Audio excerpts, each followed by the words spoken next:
लोकतंत्र में, प्रजातंत्र में किसी का विरोध करने का अधिकार प्रजातांत्रिक अधिकार है, संवैधानिक अधिकार है।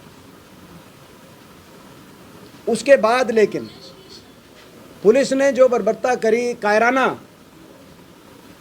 पुलिस ने कार्रवाई करी, वो काला इतिहास बना। गुड़गांव के इतिहास में, गुरुग्राम के इतिहास में काला इतिहास बना।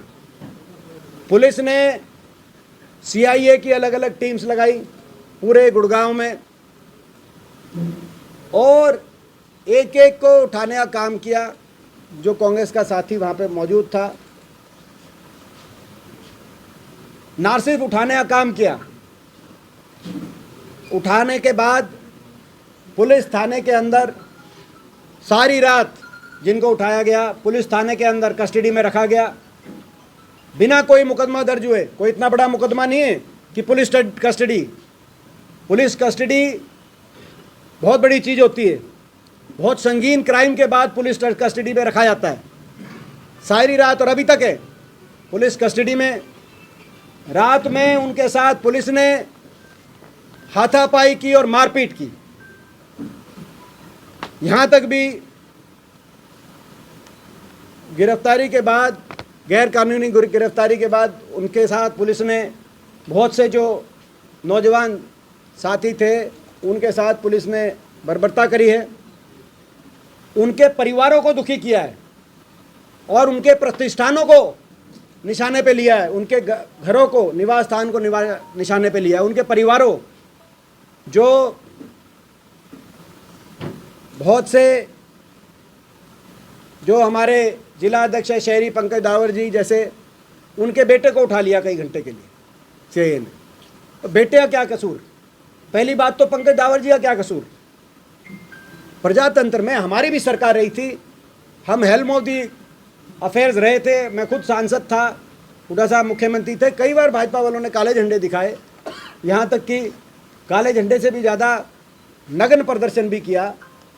कई बार अलग अलग किस्म से उन्होंने विरोध व्यक्त किया। किसी एक पे भी कोई मुकदमा या कोई कार्रवाई नहीं हुई 10 साल में, लेकिन यहाँ उनको उठाया गया, प्रताड़ित किया गया।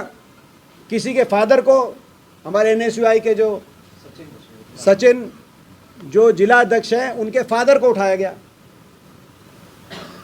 पंकज दावर जी के बेटे को, जो 20 वर्षीय, आप समझ सकते हो कितना छोटा बच्चा है, उसको उठाया गया कई घंटों के लिए और पुलिस थाने के अंदर इनके साथ बर्बरता। अभी तक मैं पूछना चाहता हूं, इस देश में संविधान है कि नहीं है, न्यायपालिका है कि नहीं? हम न्यायपालिका में भी जाएंगे। अभी तक रिलीज नहीं किया गया।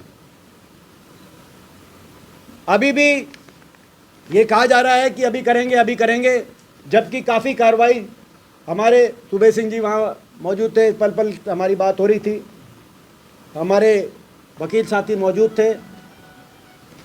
बॉन्ड वगैरह की भरने की और वो सारी कार्रवाई कंप्लीट है, लेकिन अभी तक नहीं छोड़ा गया।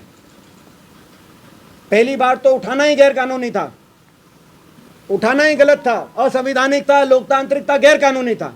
और मैं एक वकील के नाते भी और लॉयर के नाते भी कह रहा हूँ, और एक कानून बनाने वाले लोगों में मैं लॉ मेकर में हूँ, मैं एक सांसद हूँ पिछले 22 साल से, आप जानते हो। उस नाते भी मैं कह रहा हूँ, कानून की भावना नहीं है कि सरकार इस तरीके से उसका कानून का अब्यूज़ करे।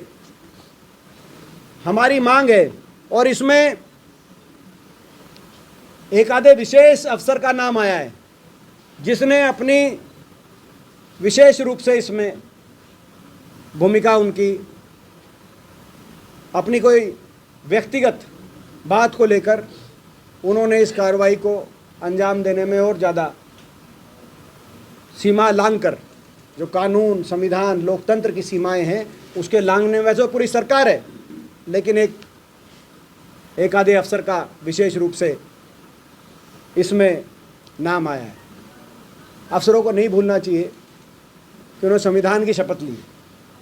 अफसरों को नहीं भूलना चाहिए कि देश में बदलाव ही एक परमानेंट चीज़ है। देश का इतिहास ये बताता है। इस बार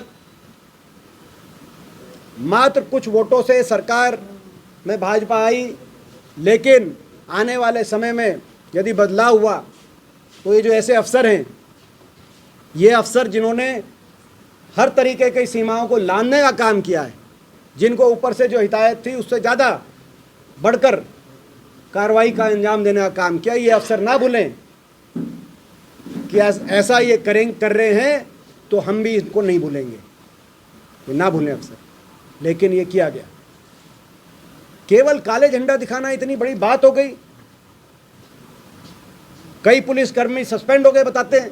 हमारी आज चेतावनी है सरकार को कि सरकार तुरंत हमारे दोनों प्रदेश अध्यक्षों पे, हमारे दोनों जिला अध्यक्षों पे मुकदमे और बाकी सारे इन कांग्रेस के साथियों पर मुकदमे सरकार वापस ले।